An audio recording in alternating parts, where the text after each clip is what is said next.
No século XX, a ciência reduziu o ser humano a uma mera massa biológica. A psicanálise o reduziu a um emaranhado confuso de apetites e neuroses. E a filosofia o estilhaçou em inúmeras interpretações conflitantes, cujo único ponto de contato era a negação de um sentido mais alto para a existência. Cada uma dessas áreas contribuiu a seu modo para o rebaixamento do ser humano, mas todas foram apenas instrumentos subordinados à política, ou seja, à influência do poder e do dinheiro. Hoje em dia, vivemos sob o jugo de um Estado tão poderoso que a maioria das pessoas já não concebe que existam instâncias da vida humana fora da política. Uma vez que o valor humano é rebaixado ao nível do mero jogo político, a dignidade intrínseca do ser humano torna-se mera questão de conveniência política.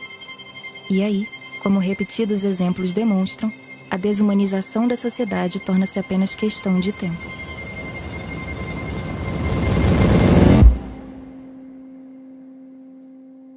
A desumanização deu a tônica do século XX, pois foi o meio pelo qual regimes totalitários legitimaram genocídios e holocaustos. A comparação do aborto com os grandes morticínios do século pode parecer um exagero, mas certamente não pareceria para as milhões de vidas abortadas nos Estados Unidos desde 1973. Testemunha do Holocausto, o psicoterapeuta Viktor Frankl escreveu sobre natureza humana e desumanização.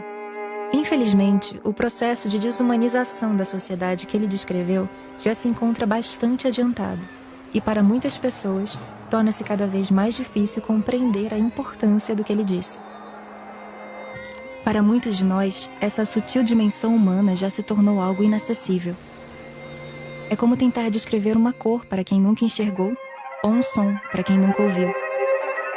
Assim como o feto, o apelo a ideais e princípios é uma noção inconveniente, frágil e indefesa. E, no entanto, é ela que nos dá a chave da humanidade que temos procurado.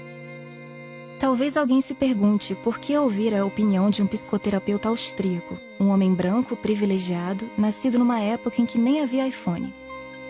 A resposta mais simples é porque Viktor Frankl era inquebrável. Quando seu país foi ocupado por nazistas, ele ajudou inúmeros pacientes com deficiência mental a escapar do programa de eutanásia promovido pelo Terceiro Reich. Mais um exemplo da desumanização da sociedade, levando ao extermínio dos indesejáveis. Ao ser mandado para um campo de concentração 9 meses depois de se casar, ao ver seu pai morrer de fome e pneumonia, sua mãe e seu irmão morrerem nas câmaras de gás e seu cônjuge morrer de tifo, ao passar 3 anos sofrendo e testemunhando todo tipo de degradação e violência, ele ainda assim encontrou forças para não se entregar à depressão e ao desespero e ainda ajudar os outros prisioneiros a não sucumbirem à tentação do suicídio. Ao finalmente recobrar a liberdade, ele escreveu um livro em que suas experiências de sofrimento se tornaram a semente de uma nova escola de psicoterapia, um best-seller mundial que até hoje influencia as reflexões mais profundas sobre o sentido da vida. Viktor Frankl é um exemplo da humanidade que hoje em dia vem se tornando mais rara. Uma sociedade em que o uso de um pronome indesejado causa reações parecidas com o estresse pós-traumático de guerra é certamente menos forte e saudável que uma sociedade que produziu gigantes como esse pacato psicoterapeuta austríaco e está menos preparada para as dificuldades e sofrimentos inerentes à existência. Para Frankl, o ser humano é definido pela capacidade de transcender as circunstâncias, afirmando-se diante de todas as dificuldades e sofrimentos. Em sua estadia no campo de concentração, Frankl notou que os prisioneiros que acreditavam em algo além da mera realidade material imediata tinham mais resistência contra a depressão e o desespero. Não apenas isso, eles pareciam extrair uma estranha força e vitalidade que lhes permitia ajudar os mais fracos, tornando-se verdadeiros focos de esperança em meio ao inferno. Frankl percebeu que aquelas pessoas mais fortes traziam em si a crença inabalável em ideais, valores e princípios imateriais. A conclusão a que ele chegou é que é justamente nas situações mais difíceis que o espírito humano se revela, pois é ali que o ser humano pode usar sua liberdade e seu senso de responsabilidade para escolher como reagir às circunstâncias. Não a escolha fácil, a escolha pelo prazer ou pela fuga da responsabilidade, mas a escolha é difícil. A escolha do inconveniente, a escolha do sacrifício. Confrontados com opções, os animais instintivamente escolhem a opção que lhes trará conforto, comida ou proteção. Apenas o ser humano pode escolher a opção dolorosa. Alguém endividado devolve uma carteira cheia de dinheiro ao legítimo dono. Onde um humano vê um herói, uma sociedade desumanizada vê apenas um otário. Um bebê é amamentado pela mãe às 3 da madrugada.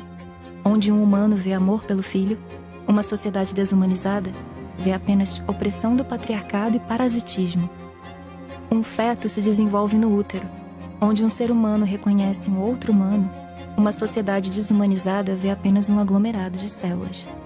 E assim, de rebaixamento em rebaixamento, a sociedade sofre um lento apagar das luzes. Se as dificuldades da existência podem fazer aflorar o melhor do espírito humano, as facilidades da técnica e da ciência, materializadas em todo tipo de luxos e confortos impensáveis até para os reis de antigamente, podem destruir os valores imateriais e nos tornar menos que humanos, criaturas bestializadas, voltadas apenas para o conforto, o hedonismo e a fuga da responsabilidade. A tentativa de fugir do sofrimento a todo custo vem enfraquecendo o espírito humano até ameaçá-lo de extinção, como vimos na simples comparação entre o extremamente frágil e o inquebrável. Mas essa é uma conversa essencialmente humana, e se não agirmos, encontraremos cada vez menos humanos capazes de entendê-la.